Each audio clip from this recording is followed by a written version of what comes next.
सुंदरी, तूने मुझे यहाँ बुलाया? आखिर बात क्या है?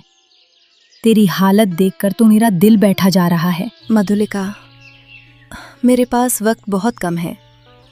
अगर मैंने आज तुझसे ये बात नहीं कही तो शायद कभी नहीं कह पाऊंगी। अरे पगली, डर मत, मैं हूं ना तेरे साथ।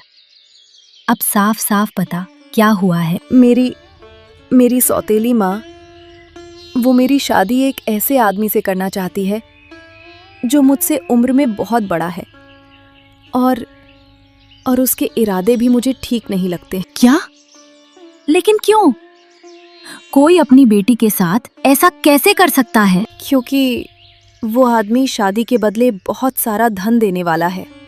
मेरी माँ लालच में अंधी हो चुकी है मधुलिका। वो मुझे जैसे कोई सामान समझकर बेच रही है। नहीं सुंदरी, ये गलत है, बहुत गलत। लेकिन तूने ये बात अपने पिता से क्यों नहीं कही? वो तो तुझे बहुत प्यार करते हैं ना, फिर वो कैसे मान गए इस शादी के लिए? यही तो सबसे बड़ा राज है मधुलिका। पिताजी अब पहले जैसे नहीं रहे। वो कुछ बदल गए हैं।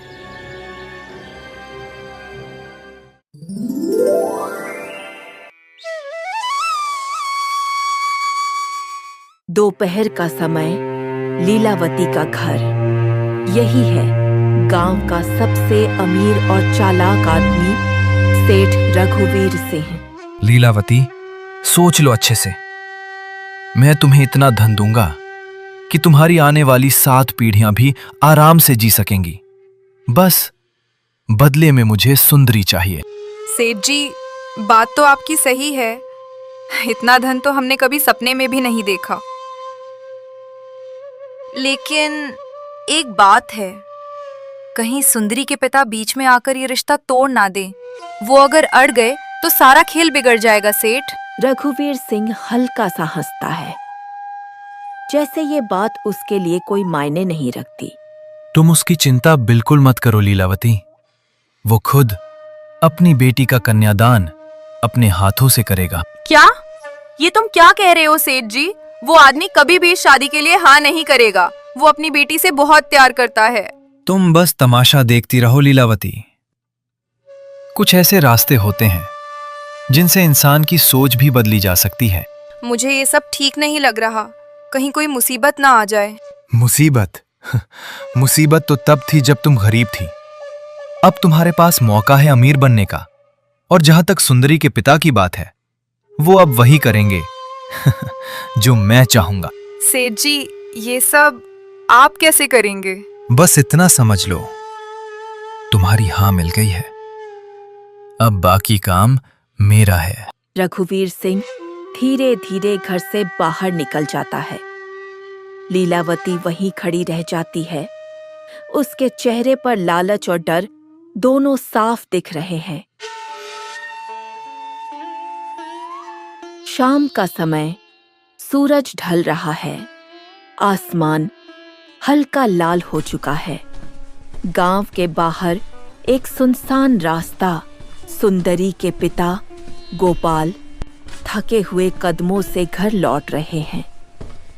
चेहरे पर चिंता, जैसे मन में कोई भारी बोझ हो। अचानक पीछे से एक आवाज आती है। गोपाल, कहाँ खोए हुए हो? गोपाल चौंक कर पीछे मुड़ता है। देखता है रघुवीर सिंह खड़ा है, हाथ में एक थैला है।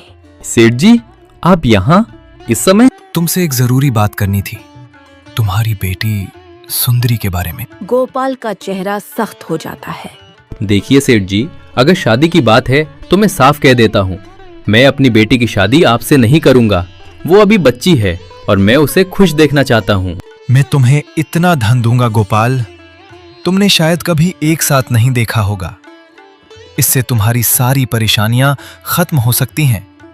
तुम्हारी गरीबी, तुम्हारे कर्ज, सब। नहीं, मैं अपनी बेटी की खुशियों के बदले ये सब नहीं ले सकता। आप ये धन वापस ले जाइए। मैंने सोचा था तुम समझदार हो, लेकिन लगता है तुम्हें समझाना पड़ेगा। वो अपने जेब से एक छोटा सा काला धागा और एक ताबीज निकालता है। हवा अचानक भारी हो जाती है। चारों तरफ अजीब सा सन्नाटा छा जाता है। ये क्या है सेठ जी? कभी कभी इंसान की सोच को बदलने के लिए थोड़ी मदद लेनी पड़ती है। देखो इसे, ध्यान से देखो। तुम थक चुके हो गोपाल, गरीबी से, परेशानियों से। गोपाल की आंखें धीरे धीरे उस ताबीज पर टिक जाती हैं। तुम अपनी बेटी की भलाई चाहते हो और उसकी भलाई इसी शादी में है। हाँ, उसकी भलाई इसी में है। तुम खुद अपने हाथों से उसका कन्यादान करोगे। मैं खुद कन्यादान करूंगा। अब तुम समझदार बन गए हो गोपाल। आंगन के बीच में खड़ी है सुंदरी, चेहरे पर डर, आंखों में सवाल। सुंदरी, कब तक यूं ये मुंह बढ़ाकर खड़ी रहेगी तू? तुझे पता भी है तेरे लिए कितना बड़ा रिश्ता आया है। माँ, वो रिश्ता नहीं, मजबूरी है। मैं उस आदमी से शादी नहीं करना चाहती। चुप! बहुत बोलने लगी है तू आजकल। तुझे पता भी है वो कौन है? सेठ रघुवीर सिंह। उसके घर जाएगी तो रानी बनकर रहेगी। मुझे रानी नहीं बनना माँ, मुझे बस अपनी जिंदगी अपने तरीके से जीनी है।